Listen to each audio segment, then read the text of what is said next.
Viento sin norte. Autora Arantxa Álava. Narrado por María Luisa Alonso.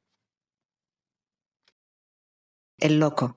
A J. I. Hervada, porque sus palabras cuerdas son una cuerda que nos une. Al acabar el paquete de tabaco lo estrujaba con saña y comentaba que si el psiquiatra lo estuviera viendo, le diría que lo que hacía con ese paquete era lo que quería hacer con su vida. Decía aquello tensando los músculos de los brazos, muy concentrado. A continuación daba un tirón brusco a la anilla de la lata de cerveza, la ponía en el dedo anular de mi mano derecha a modo de alianza y me hacía dos preguntas. La primera era si quería ser su esposa. La segunda, si quería follar con él. Es que todavía soy virgen, añadía. Alto, claro y sin tapujos. Así se expresaba Joseba. Su risa, entre divertida y socarrona, mostraba que hablaba con ironía, aunque la expresión de deseo en sus ojillos se le empequeñecían y achinaban al reír, me hacía sospechar que sus palabras llevaban algo o mucho de verdad. Yo le contestaba que casarme no, porque ya estaba comprometida, pero que lo otro, lo de follar, sí. Si quieres, follamos aquí mismo. Y los dos reíamos a carcajadas hasta quedarnos casi sin aire. Reír. Eran muchas las cosas que lo hacían reír. Poco después de conocerlo, ya pensaba que su psiquiatra se equivocaba, que lo que Joseba quería no era estrujar su vida y sí bebérsela, y que lo único que le pasaba era que no soportaba las imposiciones. Lo enfermaba que le dijeran cómo tenía que hacer las cosas, cuándo entrar o salir del curso, de los lugares, de las personas. Las veces que Quintana le ordenaba peinar el césped de una determinada forma, así, para la izquierda y con más garbo, se ponía nervioso. Se desplazaba confundido de un lado para otro con el rastrillo, o empezaba a dar patadas al suelo y se tambaleaba como un péndulo. Temblaba y las palabras se le atascaban en la garganta. No entendía de horarios y en las prácticas del curso descansaba en cualquier momento, animándome a que lo acompañara. El jefe nunca nos llamaba la atención, quizá por miedo a que mi amigo se volviera más loco de lo que todos decían que estaba y lo agrediera. Una posibilidad improbable, teniendo en cuenta lo adormilado que lo dejaban los medicamentos que tenía que tomar para no escuchar las voces que lo atormentaban y evitar las alucinaciones. En definitiva, para llevar una vida normal. Eso me contaba que le decía el psiquiatra, que tenía que aprender a manejar las situaciones de estrés, irritarse menos y evitar las bebidas alcohólicas. Quintana, su psiquiatra... Joseba hacía trampas con las pastillas. En ocasiones variaba la dosis, tomaba 2 en vez de 1, o no tomaba ninguna, y lo que sí hacía era mezclarlas con alcohol. Yo me daba cuenta de que cuando llevaba unas cervezas encima, sus demonios desaparecían. Dentro de su mente se obraba una especie de milagro, se serenaba y salía a la luz toda su ternura. Cuando me sentaba a su lado, me acariciaba la nuca. El tacto suave de sus dedos gruesos e infantiles, moviéndose torpes de arriba abajo, me regalaba un rato de paz que disfrutaba mientras me bebía la cerveza. Al terminarla, leía los ingredientes en la lata. El código de barras y la fecha de caducidad me daban terror, porque pensaba en la mía, en mi fecha de caducidad, en la de Joseba. Sin embargo, que algún día terminara nuestra relación no me inquietaba tanto como que Álvaro, mi novio desde hacía un par de años, me abandonara y desapareciera de mi lado. Ayer me dejó plantada. Esta mañana me ha dicho que no le apetece verme el fin de semana, que haga planes por mi cuenta, le contaba a mi amigo. En aquellas ocasiones él retomaba las caricias en mi nuca. Durante el año largo que duraron las prácticas fue así. Joseba era un chaval diagnosticado y tratado de esquizofrenia, al que había conocido en un curso de jardinería para desempleados. Entre bromas le comentaba a mi novio que a aquel lugar acudía lo mejor de cada escalera. Macarras, curillas, yonkis. Cada uno de mis compañeros tenía su etiqueta. La mía, yo era la excepción de aquel lugar. No tenía problemas importantes. Vivía en un hogar corriente. ¿Qué importaba que mi padre viniera a casa borracho todos los días? Que mi madre y él estuvieran de bronca continua y se pegaran entre ellos. Que no me soportaran. Que no lo soportara yo. Y tenía un novio que me quería. Los desplantes que me hacía Álvaro, que me levantara la voz y de vez en cuando la mano, eran algo que yo consideraba que entraba dentro de la normalidad. Todo el mundo tenía sus historias, pequeñas cosas del día a día, tonterías que no iban más allá, anécdotas. Tal vez bebía demasiado, pero únicamente por diversión. No se me podía poner una etiqueta. Mis compañeros eran distintos. El que no fumaba hachís era un reprimido o robaba en los grandes almacenes. Alguno que otro se pasaba el día jugando a las tragaperras, y yo sabía que Unai consumía heroína. Pero solo si te detenías en detalles veías sus taras, que por aquel entonces a mí me parecían de poca magnitud. Por lo demás eran agradables y encima se rifaban mi compañía. Fernán, Julen, Juan Cruz y Unai se reían continuamente con mis bromas. Y Alberto, un día que me había pasado de cervezas e íbamos a buscar la motosierra, al abrirle la puerta del almacén, me preguntó si esa era la única puerta que le iba a abrir. Ya en el interior añadió que la que quería que le abriera era otra puerta. Se abalanzó sobre mí y me bajó el pantalón de trabajo. No supe o no quise decirle que no. El caso es que aquel día le abrí la puerta que me pedía. Al día siguiente hice lo mismo con Julen y más tarde con Fernán. Con Joseba, sin embargo, era distinto. A él le dejaba entrar mucho más adentro que al resto.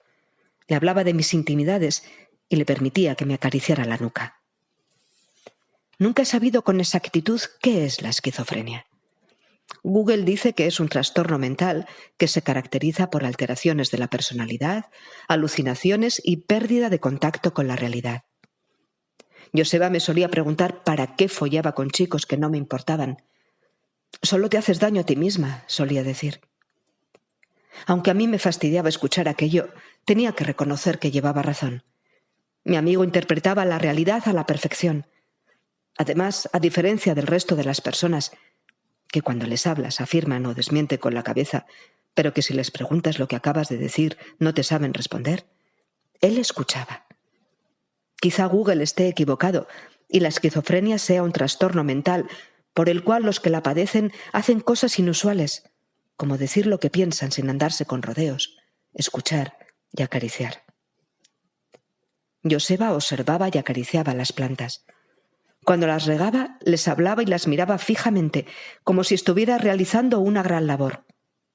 Solía decir que en cada momento del día tenían un estado de ánimo y que dependiendo de cómo se encontraran, contentas, enfadadas, tranquilas, alteradas, desprendían una fragancia distinta, dulce, amarga, más o menos intensa. También decía que la temperatura y la humedad les cambiaba el tacto. Cuando va a llover, las hojas de los laureles están más rugosas.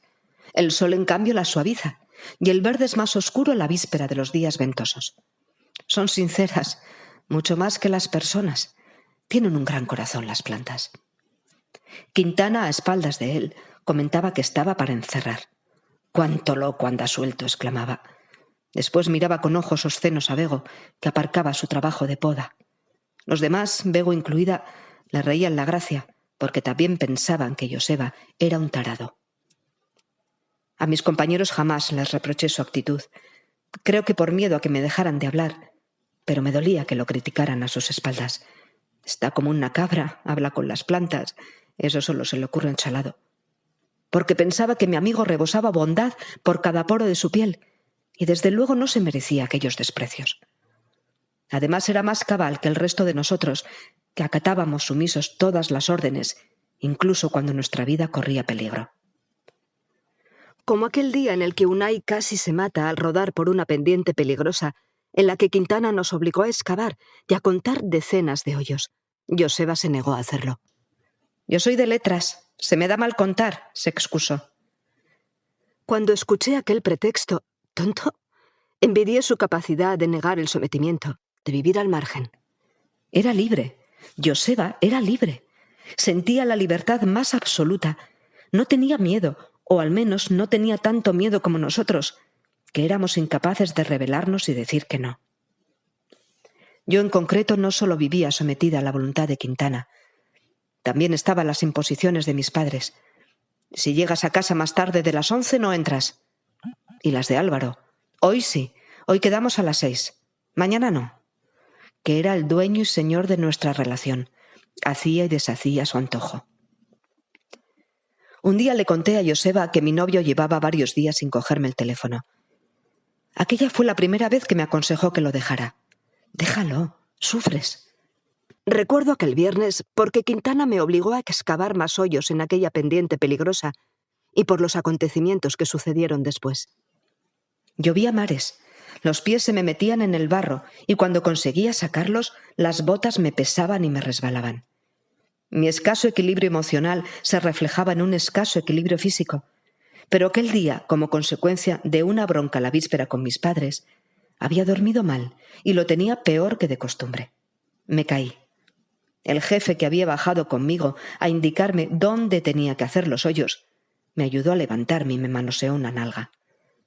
Asomado al terraplén, Joseba le gritó: «¡Guarro!». En el aire retumbó el eco de aquella palabra y el resto de compañeros que andaban desperdigados se reunieron para ver lo que estaba ocurriendo. Al tropezarme con sus miradas estúpidas, pensé que yo no quería ser como ellos y sí como mi amigo, que se atrevía a vivir fuera de todas las cárceles. Tenía que aprender a quitarme de encima, a estrujar lo que me estorbaba y no me dejaba crecer. Álvaro. No volver a bajar por la pendiente que cada día me regalaba. Sacar valor para decirle todo lo que pensaba de él, abandonarlo y hacer todo eso como lo hacía Joseba, sin angustias y sin miedo. Quintana me echó un vaho pegajoso en el oído y me susurró: «¿Ese tarado también quiere que le abras la puerta? ¿O ya se la has abierto? ¿Me la abres a mí?». Cada vez más pegado yo sentía en mi piel su sudor denso. «¿Sabes? Para tus compañeros la guarra eres tú, porque eso es lo que eres, una guarra». Me quedé petrificada y con ganas de escupirle en la cara, pero no dije ni hice nada. Joseba repetía cada vez más alto: «¡Guarro! ¡Guarro! ¡Guarro!». Quintana me sujetaba del brazo y colocó su mano libre sobre uno de mis senos. Lo aparté de un empujón y entonces saqué valor y yo también le grité: «¡Guarro!».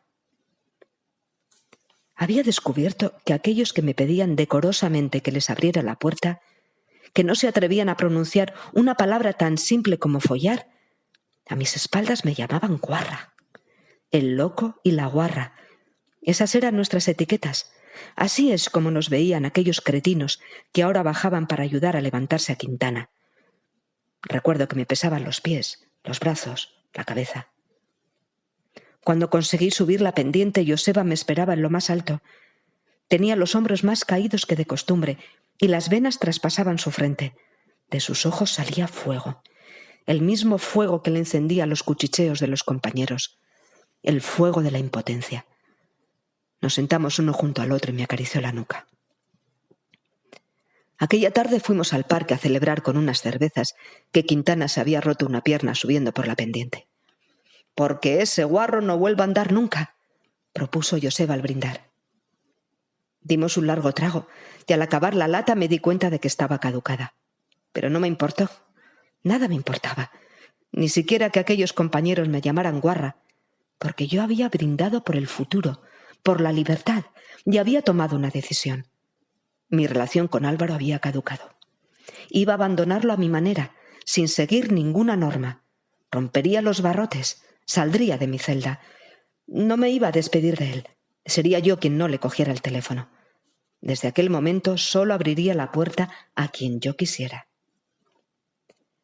Tras un buen rato de charla en la que destripamos a todos los del curso: «Unai va de buenecito, pero es un insultón y un drogata.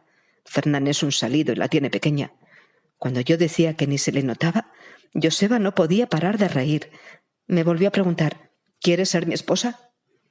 Después me hizo una segunda propuesta que no tenía que ver con la que me solía hacer.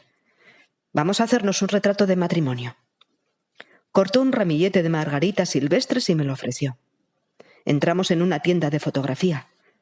El dueño nos guió al estudio, donde me coloqué bien el vestido. Mi amigo se estiró la chamarra y me agarró del brazo. Allí, volando libres en un fondo color azul cielo, quedó nuestra imagen inmortalizada para siempre. ¿En qué momento dejamos de vernos, Joseba y yo? Lo tengo borrado. No me acuerdo cuándo ni por qué caducó nuestra historia. Hay relaciones que se pierden sin saber en qué punto quedaron.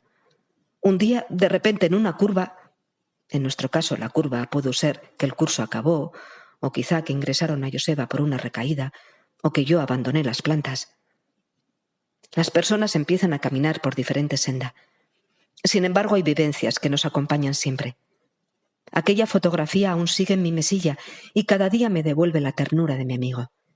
Y me recuerda lo que no tengo que hacer, lo que no quiero ser.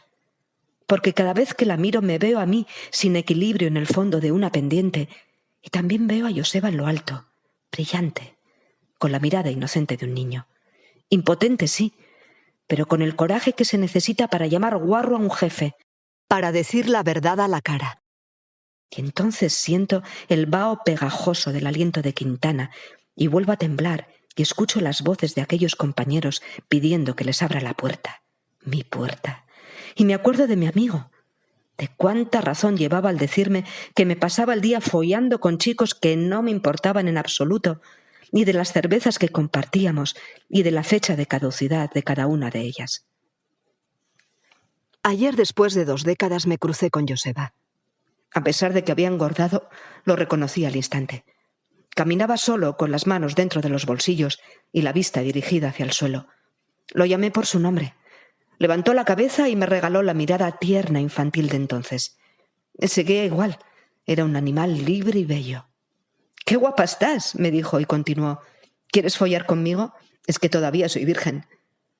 Llamar a las cosas por su nombre, decir lo que se siente sin rodeos, la libertad más absoluta. Eso es la esquizofrenia. ¿Y tú, Joseba? ¿Quieres seguir bebiéndote la vida? No respondió. Sacó un cigarro y estrujó el paquete de tabaco. Después me acarició la nuca.